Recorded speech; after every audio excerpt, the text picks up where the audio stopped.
sudahkah hijrah yang kita lakukan ini optimal? Kalau selama ini kita banyak berfokus pada simbolisme, ada peringatan hari besar Islam 1 Muharram dengan pawai obor misalnya, dengan lomba-lomba, dengan aneka macam kegiatan yang kemudian mentradisi dalam kehidupan sehari-hari kita sebagai masyarakat yang berada dalam komunitas muslim terbesar di dunia.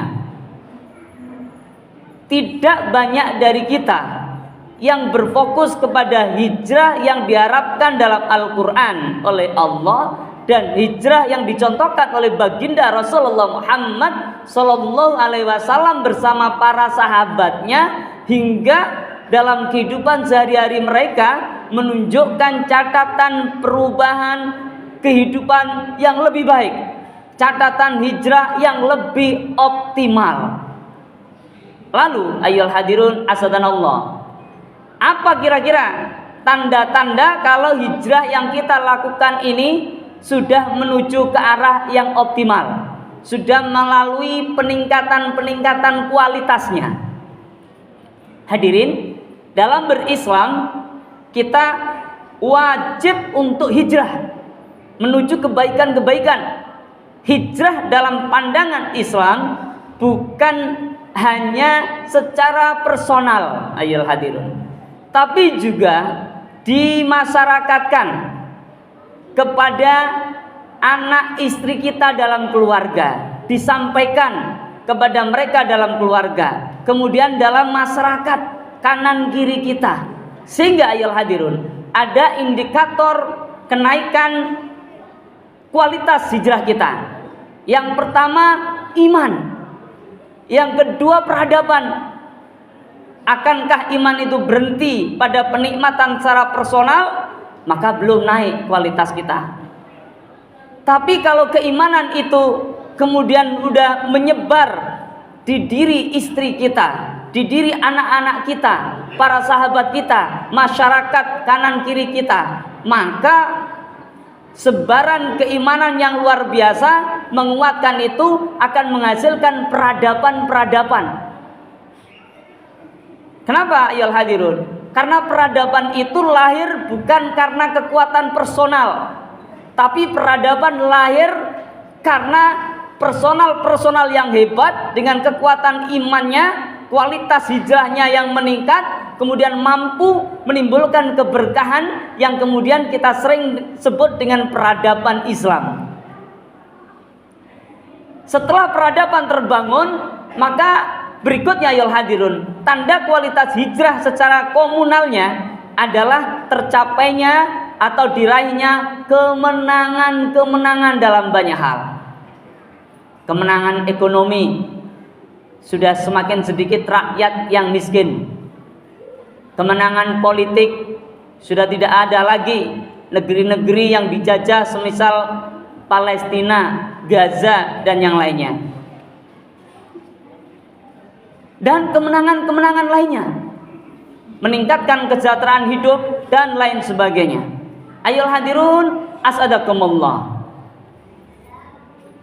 Lalu apakah hijrah yang telah kita jalani ini dan akan kita jalani terus itu sudah mengarah pada jalan yang akan mengantarkan kepada optimalisasi hijrah? Yang tahu adalah diri kita masing-masing. Apakah kegiatan hijrah berubah dari satu kebaikan menuju kebaikan yang lebih besar itu sudah terjadi, mampu mengubah iman kita menjadi lebih kuat, sehingga kita merasa selalu bersama Allah, ma'iyatullah. Kalau belum, maka hijrah kita belum berimbas kepada iman yang diharapkan, iman yang membawa kebersamaan seorang hamba selalu dengan Allah. Apakah hijrah yang kita lakukan sudah menguatkan iman kita sehingga kekuatan itu mampu menghadirkan keberanian kita berkorban, sebagaimana yang dicontohkan bukan hanya oleh Rasulullah tapi oleh para sahabat.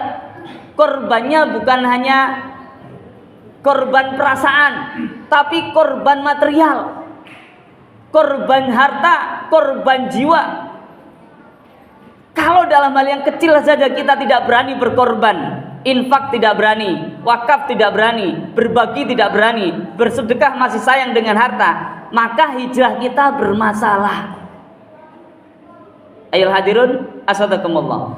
Apakah hijrah kita sudah menghasilkan iman yang kuat sehingga iman itu menghasilkan rasa cinta kepada sahabat-sahabat kita, bukan hanya pada istri, anak, keluarga kita, tapi pada orang lain di luar diri kita. Sebagaimana baginda Nabi menyampaikan, la yu'minu ahadukum hatta yuhibba li akhihi ma yuhibbu li nafsi.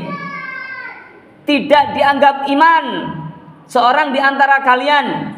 Ulama ada yang memaknai tidak dianggap sempurna iman di antara kalian jika kalian belum mampu mencintai akhunnya, saudaranya, baik yang seiman maupun sebangsa, setanah air, sekomunitas, seperti halnya mencintai dirinya sendiri. Belum dianggap iman. Lalu apakah kita sudah pada taraf itu? Ayyuhal hadirun asadakumullah. Sudahkah iman yang diproduksi oleh hijrah yang kita lakukan ini menghasilkan rasa cinta yang tanpa syarat?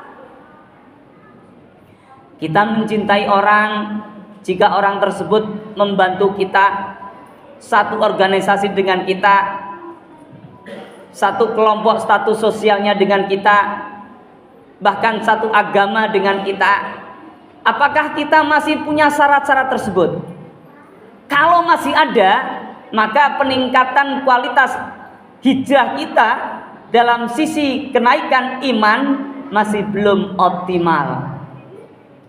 Ayolah hadirun asadakumullah. Apakah hijrah yang kita lakukan sudah mengantarkan kenaikan iman kita, kualitas iman kita, sehingga ketika kita beraktivitas kita selalu berharap pahala dari Allah di akhirat, bukan balasan-balasan remeh di dunia. Kalau kita belum mampu, selalu aja ingin membantu dan berharap bantuan dari orang yang kita bantu, ingin memperhatikan dan berharap perhatian dari orang yang kita perhatikan, ingin berkontribusi dan berharap orang yang kita berikan kontribusi suatu saat ketika kita butuh dia berkontribusi untuk kita. Kalau itu yang masih kita alami, maka hijrah yang kita lakukan belum optimal. Ayo hadirun asadakumullah. Bagaimana caranya agar hijrah yang kita lakukan semakin optimal, agar hijrah yang kita lakukan mampu meningkatkan keimanan, kualitas iman yang dahsyat? Karena iman yang dahsyat dimiliki antar pribadi muslim akan berpendar di keluarganya secara kekeluargaan atau usrotiyahnya, dan akan berimbas kepada kanan kirinya dalam hidup bermasyarakat, dalam aspek ijtimaiyahnya, kemasyarakatannya, dan kemudian akan menghasilkan peradaban yang mengantarkan pada kemenangan demi kemenangan. Ayo hadirin asadanallah. Kenapa kira-kira kok kualitas hijrah kita ini masih stagnan? Tiap tahun terus diperingati tahun baru Islam, 1 Muharram, tapi kenapa masih di sini saja, begini saja? Maka alim ulama memberikan analisis jawaban yang banyak. Salah satunya bisa jadi karena kita kurang ilmu. Kita menganggap hijrah itu hanya seremonial, padahal itu syariat ada dalam Al-Quran. Bisa jadi kita kalah sama hawa nafsu kita karena lingkungan kita tidak mendukung. Kita terjebak pada simbolisme, tapi menjauhkan kontennya, konteksnya kita jauh. Ayol hadirun asadakumullah. Tapi yang terpenting ayol hadirun, dari semua penyebabnya adalah motivasi kita. Kalau dalam dunia religiositas, maka motivasi itu kategorinya adalah niat. Persoalannya di sini, kita kurang niat, kurang benar-benar bersungguh-sungguh ketika beramal. Niat kita kurang kuat ketika melakukan perubahan-perubahan dalam kehidupan kita pribadi masing-masing. Kita kurang. Lalu bagaimana agar niat kita ini selalu diperkuat oleh Allah? Ayolah hadirin asanakumullah. Niat itu dalam khasanah fikih adalah di dalam hati. Sebagaimana hadis Nabi, innamal a'malu binniyat wa innamal likulli imri'in ma nawa. Tidaklah niat itu kecuali ditentukan bersamaan dengan amalnya. Ayolah hadirin asadakumullah. Jika niat kita sulit untuk lurus, sering berubah-ubah, ketika kita beribadah hanya berharap nama baik, ketika kita berbagi berderma hanya berharap viral di media sosial, maka ada masalah nih dengan motivasi, dengan niatnya. Bagaimana caranya? Kadang kita nggak nyadar, nggak mampu untuk mengatasi itu semua. Kadang-kadang bisikan-bisikan itu muncul. Sudah lurus awalnya niat menolong karena Allah, tiba-tiba dibisikkan setan, diperkuat hawa nafsu kita yang kurang baik, kemudian muncul gangguan-gangguan niat. Jadinya bukan lillah lagi, bukan karena Allah lagi. Sehingga kalau bukan karena Allah lagi, maka kualitas hijrah kita patut dipertanyakan. Hadirin, itu sebabnya. Bagaimana solusinya? Ayo hadirun asadanallah. Semoga kita semua diberikan kebahagiaan oleh Allah. Hadirin, solusinya khatib menawarkan yang khatib sebut sebagai sinyal spiritual. Kenapa ayo hadirun? Karena iman itu titipan Allah.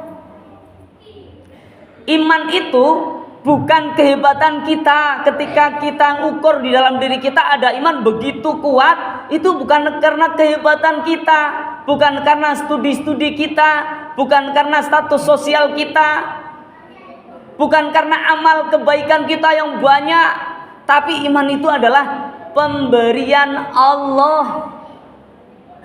Sampai Allah sampaikan, innaka la tahdi man ahbabta walakinnallaha yahdi may yasha.